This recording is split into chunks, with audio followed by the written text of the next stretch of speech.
Hamas का Trump को double झटका, गाजा गदर अभी बाकी है।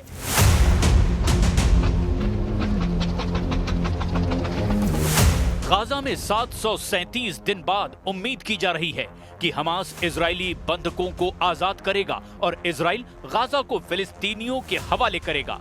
लेकिन हैरानी की बात तो ये है कि इजराइल के 20 जिंदा बंधकों की रिहाई से कुछ घंटे पहले ही हमास ने ट्रंप के गाजा प्लान पर ऐसा डबल अटैक किया है कि अमेरिका के राष्ट्रपति डोनाल्ड ट्रंप के साथ साथ प्रधानमंत्री नेतन्याहू हैरान रह गए हैं। हम आपको दिखाने जा रहे हैं कि कैसे हमास ने ट्रंप को चैलेंज करते हुए कहा है कि उनके बेतुके गाजा प्लान को हमास ठोकर मारता है। हम आपको दिखाएंगे कि कैसे भूखमरी, बीमारी और जिंदगी के लिए तड़पते हजारों फिलिस्तीनी अभी भी गाजा में तड़प रहे हैं। हैरानी की बात तो ये है कि मिस्र में गाजा शांति शिखर सम्मेलन में ना तो हमास के नेता शामिल हो रहे हैं और ना ही मिस्र ने फिलिस्तीनी प्राधिकरण के अध्यक्ष महबूब अब्बास को पीस समिट में शामिल होने की अनुमति दी है। भारत समेत 20 देशों के राष्ट्र प्रमुखों को बुलाया गया। इधर हमास ने ऐलान कर दिया है कि वो ट्रंप के शांति प्रस्ताव की शर्तों पर साइन नहीं करेगा, जबकि इजराइल ने पूरे गाजा से हमास का सफाया और हमास के हथियारों को तबाह करने का भी ऐलान कर दिया है। खुद ट्रंप के विशेष दूत स्टीव विटकॉफ और इजरायली सेना के प्रमुख लेफ्टिनेंट जनरल एयाल जमीर ने गाजा में जमीन पर जाकर उस प्लान को समझा है जो ट्रंप के गाजा प्लान के हिसाब से हमास विहीन नई गाजा का निर्माण करेगा। हम आपको दिखाने जा रहे हैं क्यों हमास ट्रंप के गाजा प्लान को खतरनाक ट्रैप बता रहा है और कैसे गाजा और वहां रहने वाले फिलिस्तीनी अमेरिका और इजराइल की कठपुतली बनकर रह जाएंगे। मिस्र में ट्रंप का गाजा प्लान, ट्रैप में फंसा हमास। तबाह गाजा की तस्वीरें साबित कर रही है कि अब पूरे गाजा से हमास का कंट्रोल खत्म हो चुका है। 75% तबाह हो चुकी गाजा की इमारतें साबित कर रही है कि अब नया गाजा पुराने गाजा जैसा बिल्कुल भी नहीं होगा। एक एक रोटी और पानी के लिए तरसते हजारों फिलिस्तीनियों को 2 साल की जंग में एहसास हो चुका है कि अब उनका मुकद्दर अमेरिका और इजराइल के रहमो करम पर है। और शायद इसीलिए मिस्र में गाजा के नाम पर जो शांति शिखर सम्मेलन अमेरिका और मिस्र के नेतृत्व में हो रहा है, उससे हमास ने दूरी बनाना शुरू कर दी है। गाजा सीज फायर समझौते के पहले चरण के तहत 48 बंधकों की रिहाई सोमवार सुबह से शुरू हो सकती है, जिसमें 20 जीवित व्यक्ति और 28 शव सौंपे जाएंगे। इजरायली सेना ने बंधकों की रिहाई के लिए हमास को 72 घंटे का समय दिया है। सोमवार यानी 13 अक्टूबर को मिस्र में गाजा युद्ध समाप्त करने के समझौते पर चर्चा होगी। इसमें अमेरिकी राष्ट्रपति डोनाल्ड ट्रंप सहित 20 से ज्यादा विश्व के नेता भाग लेंगे।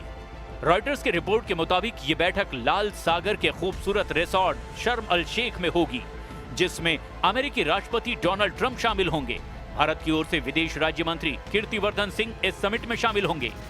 प्रधानमंत्री नरेंद्र मोदी को इसके लिए निमंत्रण मिला था। दूसरी ओर हमास ने दूसरे चरण में मिस्र में होने जा रहे गाजा पीस समिट के आधिकारिक हस्ताक्षर समारोह में शामिल होने से ही इनकार कर दिया है और दो टूक कहा है कि ट्रंप का गाजा प्लान कई शर्तों पर पूरी तरह से बेतुका है। हमास के वरिष्ठ नेता हुस्साम बडरान ने कहा है कि वे अमेरिकी राष्ट्रपति डोनाल्ड ट्रंप की योजना के कुछ हिस्सों से असहमत हैं। बडरान ने कहा, फिलिस्तीनियों को उनकी जमीन से निकालने की बात बेतुकी है।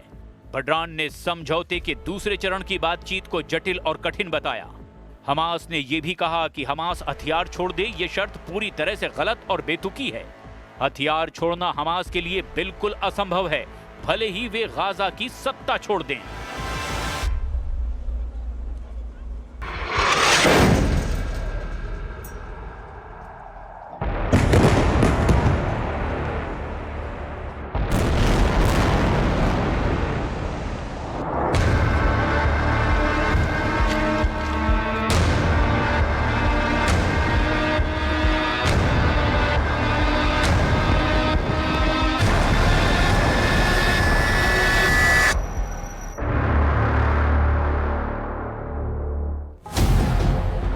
हैरानी की बात तो ये है कि फिलिस्तीनी नेतृत्व ने मिस्र के राष्ट्रपति अब्देल फतेह अल सीसी से सोमवार से सम्मेलन के लिए फिलिस्तीनी प्राधिकरण के अध्यक्ष महबूब अब्बास को आमंत्रित करने का अनुरोध किया था, लेकिन मिस्र ने फिलिस्तीनी नेताओं के इस अनुरोध को भी अस्वीकार कर दिया। यानी मिस्र में अब हमास नेताओं के साथ साथ फिलिस्तीनी नेता भी गाजा शांति शिखर सम्मेलन में शामिल नहीं हो पाएंगे। यानी जिन फिलिस्तीनियों को बचाने और बसाने के नाम पर शिखर सम्मेलन हो रहा है, उस सम्मेलन में ना तो हमास होगा और ना ही फिलिस्तीनी नेता, जबकि दूसरी तरफ इजराइल लगभग 2000 फिलिस्तीनी कैदियों को रिहा करेगा। टाइम्स ऑफ इजराइल के मुताबिक अंतर्राष्ट्रीय रेड क्रॉस समिति इस अदला बदली की देखरेख करेगी। रिपोर्ट में कहा गया कि अगर हालात अनुकूल रहे तो रिहाई रविवार रात यानी 12 अक्टूबर से भी शुरू हो सकती है। इधर दूसरी तरफ इजरायली सेना के चीफ लेफ्टिनेंट जनरल इयार जमीर, अमेरिकी राष्ट्रपति ट्रंप के विशेष दूत स्टीव विटकॉफ, सेंटकॉम प्रमुख एडमिरल ब्रैड कूपर और व्हाइट हाउस के सलाहकार जेरेड कुशनर सहित दूसरे इजरायली जनरलों के साथ ही गाजा पट्टी का दौरा भी कर चुके हैं। तस्वीरों में भी साफ देखा जा सकता है कि इजरायली सेना के चीफ लेफ्टिनेंट जनरल इयाल जमीर, अमेरिकी राष्ट्रपति ट्रंप के विशेष दूत स्टीव विटकॉफ, सेंटकॉम प्रमुख एडमिरल ब्रैड कूपर को नक्शे पर गाजा पट्टी के ताजा हालात बता रहे हैं। इजरायली सेना द्वारा जारी एक वीडियो में जमीर, विटकॉफ और कुशनर के साथ एक बेस पर इजरायली सैन्य अधिकारियों द्वारा निरीक्षण करवाते हुए दिखाई दे रहे हैं। इजरायली आर्मी रेडियो ने एक सुरक्षा सूत्र के हवाले से दावा किया कि अमेरिकी राष्ट्रपति डोनाल्ड ट्रंप के मध्य पूर्व दूत स्टीव विटकॉफ 12 अक्टूबर को तड़के इजरायली सैन्य तैनाती का निरीक्षण करने के लिए गाजा गए थे। अमेरिकी सेना की केंद्रीय कमान यानी कि सेंटकॉम के प्रमुख एडमिरल ब्रैड कूपर भी थे, जिन्होंने की एक बयान में कहा कि उनकी यात्रा एक टास्क फोर्स की स्थापना का हिस्सा है जो गाजा में स्थिरीकरण प्रयासों का समर्थन करेगी। हालांकि अमेरिकी सैनिकों को इस एनक्लेव के अंदर तैनात नहीं किया जाएगा। इस दौरान अमेरिकी विशेष दूत स्टीव विटकॉफ ने बंधक परिवारों से मुलाकात की। उन्होंने कहा कुछ शवों का पता लगाना बहुत मुश्किल हो सकता है। इस बात से परिवार में गहरी चिंता है। CNN की रिपोर्ट के मुताबिक इजराइल को पहले से पता था कि 7 से 15 बंधकों के शव शायद ही मिल सकेंगे। हालांकि अधिकारियों ने इसकी सार्वजनिक पुष्टि नहीं की है। कुल मिलाकर हालात ये हो गए हैं कि गाजा युद्ध जरूर खत्म हो रहा है, लेकिन गाजा गदर अभी लंबा चलने वाला है और हो सकता है कि बंधकों की रिहाई के बाद हमास पर फिर से हमले हों।